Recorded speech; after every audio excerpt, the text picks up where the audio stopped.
Welcome, guys, to another Upwork video. I'm here with Matt, expert on freelancing as well as his own agency. I'm here in month 3, and today we're going to be talking about closing contracts that are 5 figures in value. Now, why you want to close 5-figure contracts? Number one, you are going to bring in extra income, which is always nice, right? But also, it's going to go towards your top rated plus status. So if you have a $10,000 contract, at least in data, which both of us are in, you can get that status. Also, I believe it's $10,000 or more a year that you have to have within 12 months on Upwork to achieve that status as well. So either a large contract or if you have that $10,000 in revenue on your account. So we're going to combine both of those essentially into one video and talk about landing these big jobs. A lot of people jump onto the platform. You're going to start off with smaller jobs, but as you get more experience, you're going to jump into your first 5-figure contract. I'm about towards that 5-figure contract value on one of my contracts that I signed about a month and a half, 2 months ago. Super excited about that. But Matt, you closed what, 2 this week? Yes. Yeah. I was thinking about the other one. I couldn't remember how much the other one was that we didn't even talk about, but yeah, I got 2 this week. Yeah. So why don't you start off on that side of things, because you've done a lot more other 5-figure contracts, even outside of Upwork, but kind of tell us about your approach on that side of things and a little bit of context on that, because one thing I'll say is your contract is not easy, right? It's a hill that you have to climb. It's not something that you start on Upwork and you're going to get a contract right away. But yeah, start off with that. Yeah, I think one of the things that you see when you start to talk about jobs that are a little bit more in total value is the company that is looking for those type of jobs is usually a larger company. Like, sometimes you'll get smaller ones. One of the ones I did this week was a smaller one. But normally I would say they're, especially when we talk about like mid 5 figures, we start like really getting up there. These are larger companies. They're looking to spend. They're willing to invest at that level. And so because they're larger companies, the interview process and the process of landing those is usually longer. Like you can get on, jobs that are under 10K. I'm sure you've seen this. If it's a good fit, it's probably going to land on that first call. Like maybe you have a follow-up one to chat with like more technical people, depending on who they bring on that call. But you will find that the larger the deals get, the more it's a interview style process. Like if you're applying for like a full-time job, you'll do one out of the gate with like, maybe like a project manager or somebody more like on that realm. You'll do one with technical people. And then if needed for another one, maybe there's like an engineer or maybe something like that. But you will see it's usually a couple more steps. And it is usually a much more, I would say, a refined call, a refined process. It feels more interview-like. They're going to want to know more about what you've done. They're going to know about your background, especially related to what they do. Because it is, like I said, more of a standard hiring process approach. Now, sometimes, based on how much of a fit you are to what they're looking for, maybe it is the first call. I have that happen all the time. Like it's just kind of the nature of how it is. But it's really depend on based on how much of a fit you are. How many steps does it take to reach that end goal, especially with how many people applied? So like one of the ones I got was invite only. So there's just less applicants. They had to look at my profile and invite me to it. You're just going to be kind of more in there with them than an open job where there's 100, 200 applicants. So those are usually, I would say, less steps because they've already vetted you to some degree. And so maybe there's just not as much, but you'll still usually have, maybe like 2 calls or something. You will want to be very well prepared for those. You are going to be competing against better people, more skilled people, people that fit the jobs much more just due to the nature of the size of the contracts. So you are going to want to have your stuff ready to go. You're going to want to be able to talk about, your background, how that background relates to what they are specifically looking for, stuff that you've done that is similar to what they're looking for. Kind of like a an idea of like what a roadmap would look like for what they're looking for. Like you're going to want to really show like why for this specific stuff, why you're a better fit than the other people. And just like I said, due to the nature of the job, it's going to be better people. So you have to be on top of your game, a little bit more for what you're doing there. And now you have a lot of employees underneath you. On these calls, is it typically just yourself, or do you typically Yes. also bring in an engineer or two on these calls just to show, hey, look, I have multiple people that are going to be working on this project? Because at least what I see a lot on Upwork, and I'm applying daily almost, is I see some of the higher contracts that say no agencies, and then some are okay with agencies on that side of things. So how does that kind of impact these 5-figure deals? That's a great question. I don't apply to any of the ones that say no agencies just due to the nature of what I do. For freelancers, it's actually a good thing because they're going to be able to have an opportunity to land those jobs because some part of the market is just excluded. But I go in, I'm very transparent about it. I think that people are actually more interested in working with like an agency style if you're just transparent, like this is what we do, this is what I do as a part of that workflow, these are the guys that we work with, this is what they're going to want to focus on, this is what I'm going to focus on. People are actually more open to that than you would think, as long as you're transparent about it. Nobody's going to want to work with you if you're telling them it's just you and there's people under you doing it. Nobody's going to want that.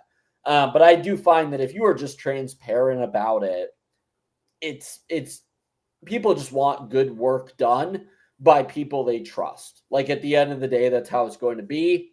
And the way that we positioned our company is, these jobs aren't just coming in and being handed off to engineers that know nothing about it. There's always leadership involved, either me or director of software engineering or whoever.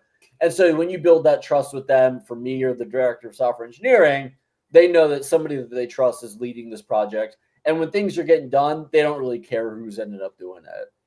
And are you the primary contact on these 5-figure or even 6-figure deals, or do you start handing that off to account executives as well? Because that's something else I've heard on calls as well. Some people complain that agencies have account executives rather than talking to the decision maker, and there's a bit of a friction on that side of things. Yeah, that's a good thing that you brought that up, because that is something you do see. We do not do that.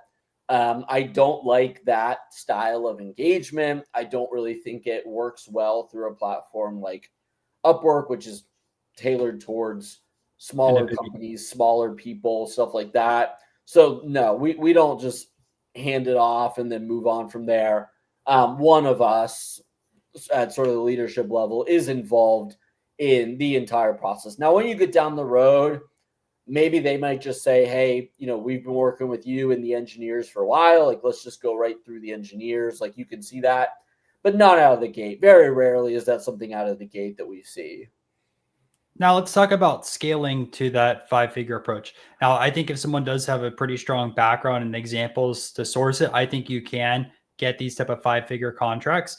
But realistically, like most people going into Upwork aren't going to have those type of credentials, right? They're not going to have a website that's built up with a ton of examples on it. They're not going to have a vast work of things that done in the past. They're not going to have fanging experience. So how would you chip away at getting to that $10,000 benchmark for one single contract? Yeah, I find that, for stuff like that, when you're new or you're a beginner, your goal should just be to get jobs and let those jobs build over time to that level, right? Maybe you start out, maybe it's a POC out of the gate and it's 40 hours, right? I don't know, like whatever it is, you do it, you do a good job. Now they're ready to move to the MVP, right? They're going to want to work with you again on the MVP. If you did a good job on the steps before, what company in the world would want to move on to something else? Like they would never take that risk. They're just going to want to work with you again, on the next one. And, maybe the MVP is now 100 hours, right? And you do a good job on the MVP, moving it from POC to the MVP. And now they want to move to production. If you did a good job, they're not going to want to move on. So now maybe they put you and they say like, okay, well, let's do, 10 to 20 hours a week, every week, just like an employee or something like that. And you can see it kind of move from there. So it started as something small that was under 10K, but when you do a good job and the project builds, you are going to be involved in that and moving on. I know a guy on Upwork. He got his first job in 2019 working with a company. I don't know what he was making back then. Probably the hourly was pretty low. They were a smaller company as well. And, he ended up doing the early work, getting everything going. And as they grew, they brought him in a little bit more. And from that one contract, I believe his earnings are past 570,000 since 2019. And he's overseas. This is not a US guy. This is an overseas guy. Data as well, or something Yes. else? Yeah. So he's actually pretty much only data. He does like a little bit of the MLAI stuff just because of the way the market has changed. But that project started small, started little, and just as they grew and he kept doing good stuff, they just put on more and more and more work. And now he's got a really nice gig there on a contract that has netted $500,000 over the years. And so you can see, you're not always going to hit the big home run out of the gate. Like sometimes we don't even look for the big home run out of the gate. Like we'll take stuff, that's smaller, right? We'll take those 50, 100-hour POCs knowing that they can grow over time as the projects build and the clients build from there. See, I even think like 50 to 100 hours is a big project, at least in the scope of the stuff that I've been working on. Because sometimes I'll get a project, basic Streamlit application or something like that, from 2 to 10 hours of work. All right, guys, if the format's off a little bit because StreamYard just crashed and we just want to finish this conversation. So, still recording it in general. What we're going to talk about is kind of the size of what is a larger contract hour-wise. So I think right before it crashed, I was saying that I think anything above 10 hours is considered a large contract, but you were saying 50 to 100 hours is still considered a small contract on your side of things. When does the mindset change of where it's like 10 hours is tiny or 20 hours is tiny? Because to me, it still seems like it's a pretty large project. Like there's a lot of work involved in a 20-hour project. Yeah, I mean, I think it depends on, with that amount of time, how many real days is the expectation for it to be, right? So we say, 50-hour project, like we're planning on getting it done in 2 weeks. Whereas, some people, if they're doing it more part-time or something, maybe that's more like a month. So I would say it depends more on the real life time plan on that growing. And just sort of, you get used to it being, just based on the length. And you might sit there and, get tired of, hey, I have a 20-hour contract, but just due to whatever the contract is or the client or whatever, it's taking a month to get through it. Then you're gonna be like, well, this isn't really a great contract because 20 hours a month. Like, what am I going to do with that? If they want more like 20 hours a week, then you're like, okay, well, this is probably going to be a bigger contract because this is going to take more than a week, right? Based on whatever it is. So you just kind of see that happen over time, where it just changes a little bit, just based on the amount of real time it takes to get through stuff. And I guess the second part of it is, and I do want to have a conversation another day on it, but kind of extending out contracts, right? You offer your initial service, it went extremely well. So kind of talking about like where client retention is, and then also keep on additional services because companies will always need to have anything from like machine learning to data analytics. But you don't want someone to drop off, right? You provided a great product and you want them to continue to give you more work. So kind of approaches on that. I initially was thinking of another video for that, but I think this is kind of a good tie-in. Yeah. And it's, you do a project and, let's say it's a small POC or something, you could do nothing wrong and that's it, right? Like that happens. Like if the client's expectations that this isn't something that is long-term, then it's just, it's perfectly fine. But you will see, it's usually a little bit more based on like what the project is and then how much value do you provide to it. Are you the only person working on it? Are you working on a key part of it? Is it like an earlier stage? So you kind of have the idea that it's going to be, transforming into something more. It's hard to tell out of the gate.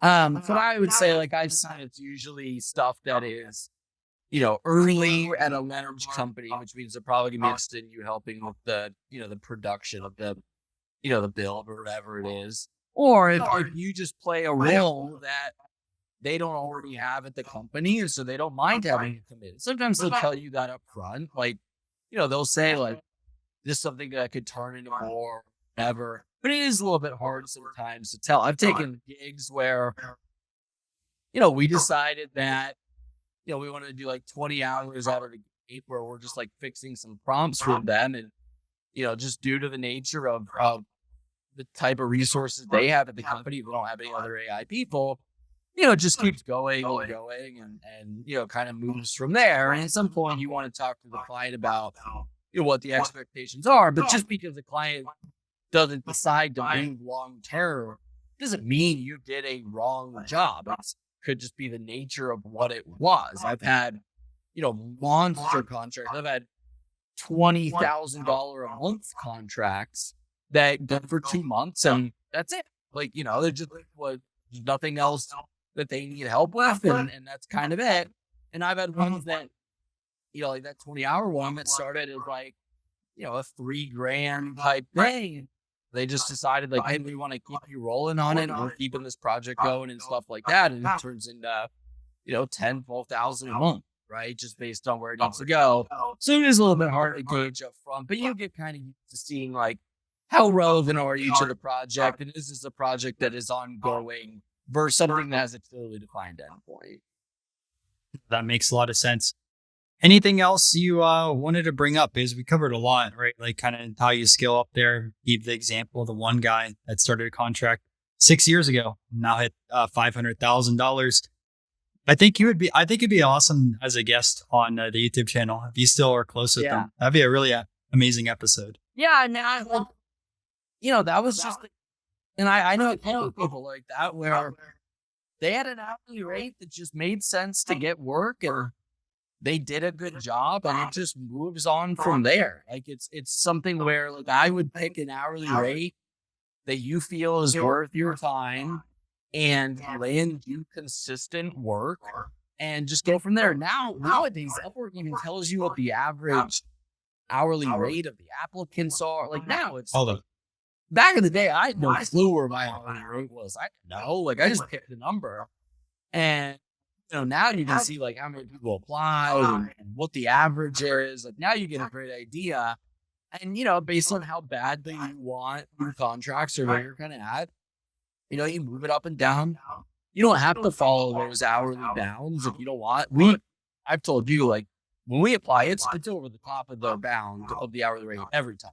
Like, and that's something that that's something I learned from you on that side of things, because I always talked about like, man, some of these people are at $30 or $40 an hour. I would be great at these, but like, I'm not accepting a $30 an hour job right now. No, and you can just apply with whatever. And if they really like your stuff, then they'll want to chat with you. Now you might get on a call and they might say like, hey, we really want to work with you, but can you do this budget or something? I had a guy once applied over the bounds. I think it was $150 an hour. We get on and he's like, look, I think I did like multiple calls. He's like, we're ready to go, but we've got to ask you for a discount for us to work. And I was like, okay, like, what are we talking? Right? Let's talk terms. And he said $8 on it. He said $142 an hour. And I was like, dude, done. Like that reminds me of our good card show negotiations. So for people that are new here, we both collect sports cards, or sports and non-sports cards. Yeah. So there's funny negotiation moments like that where you're like, someone like, we're far away. You're $3 off. And I was expecting him to say like $8 an hour. Right? Like I was expecting. He said $8, and I was like, sure, dude. Like whatever. Like I don't care. Now if it was $8 an hour, that's a different story. Yeah, and so you apply the hourly rate that makes the most sense for you, and if you're not getting jobs, maybe lower your hourly rate and revisit your approach to it. If you're getting too many jobs, then you increase it. Or you look at like the types of jobs you're applying to and try to get bigger ones or something like that. You just kind of play with it. You kind of go from there. Or you start building the agency side of things, like you mentioned, right? Like, well, yeah, then you can decide like, hey, I want all of these jobs, and we're gonna apply all day and just get as much possible. I only apply to like 2 jobs a day, maybe right now. Just because very like stuff that I want, it has to be all the parameters have to align: the hourly rate, the location, the length of the contract, and has to be something that quite honestly like we're interested in doing or think we're like the best fit for. So that maybe like 2 a day we apply to. Now it does help that I get invited to a lot of jobs as well, but that's just because I've been on the platform for so long and have a 100% score or whatever. But you can just change your hourly rate and adjust from there and just chug away at jobs until you get them.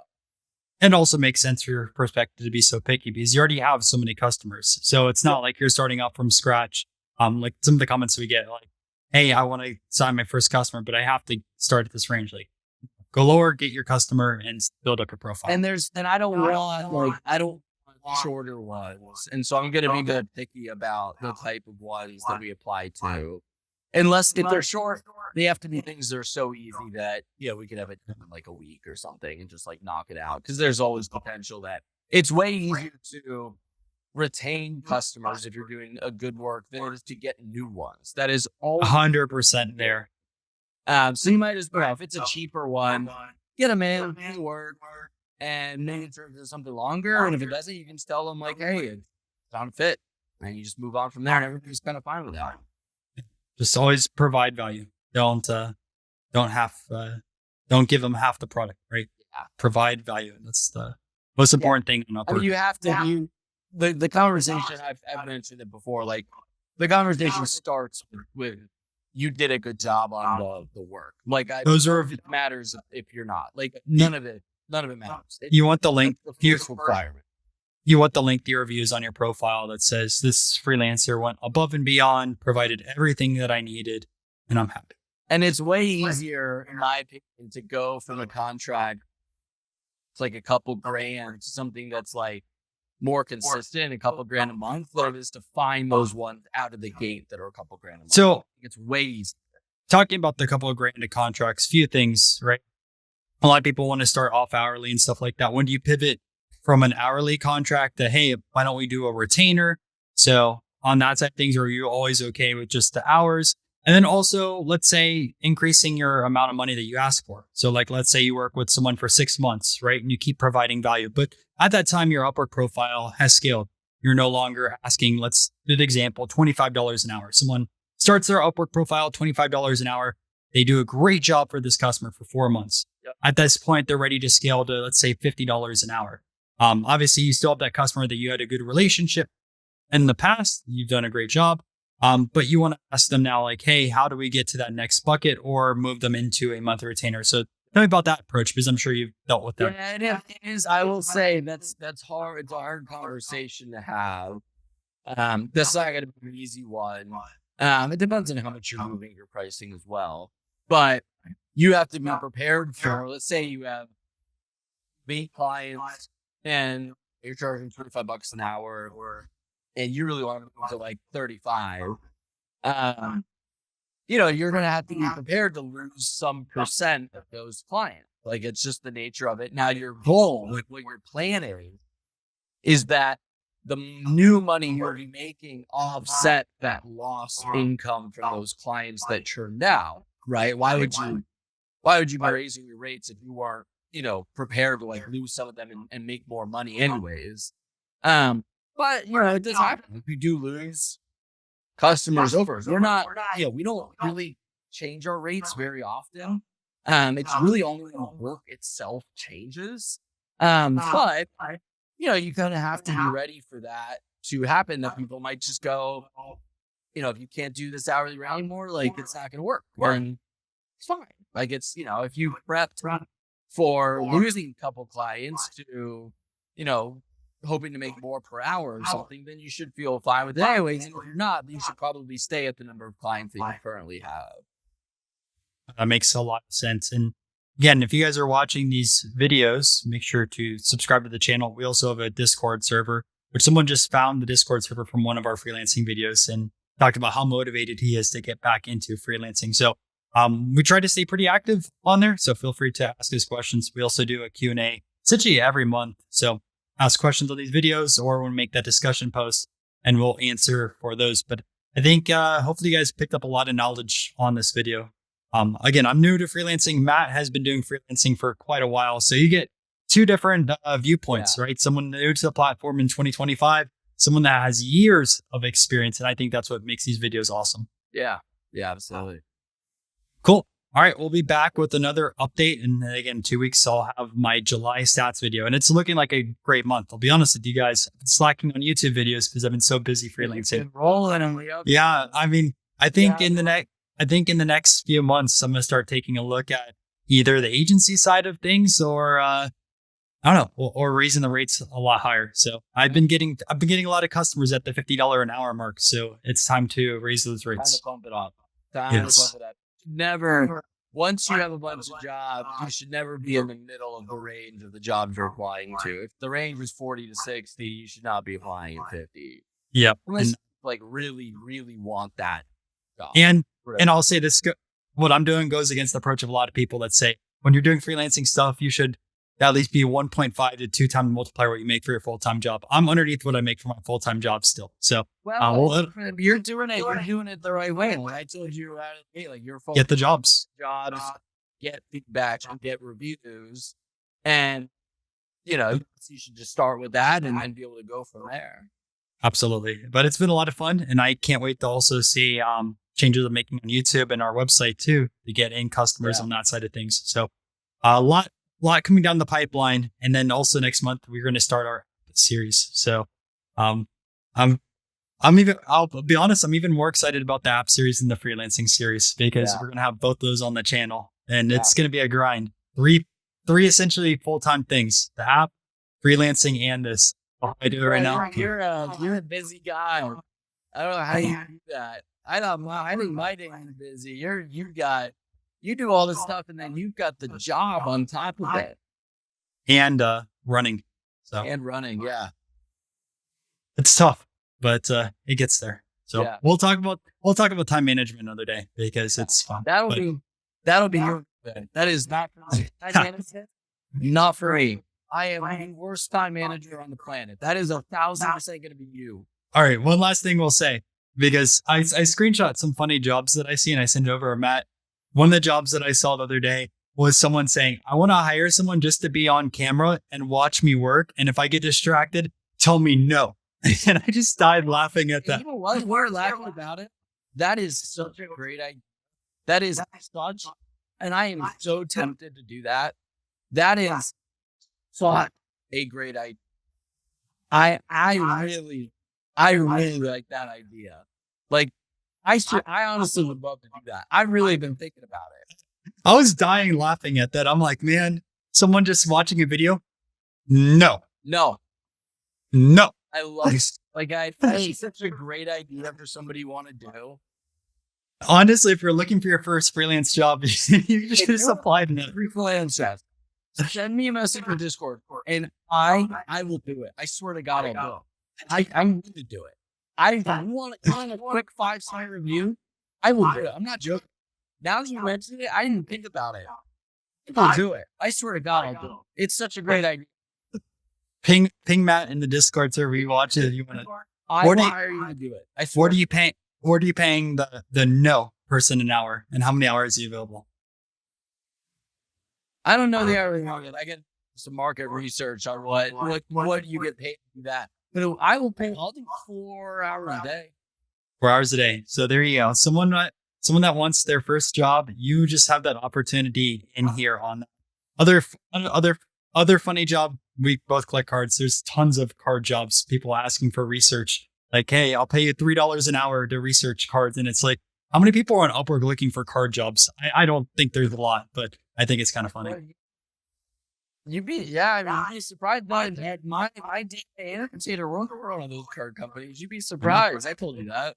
Yeah. So, I mean, It's ideas for my card YouTube channel in the future, but it's interesting everything that's out there. So don't be lazy. Apply to jobs, even if you're on vacation and you have time at the airport. Apply for jobs like you're waiting for a plane.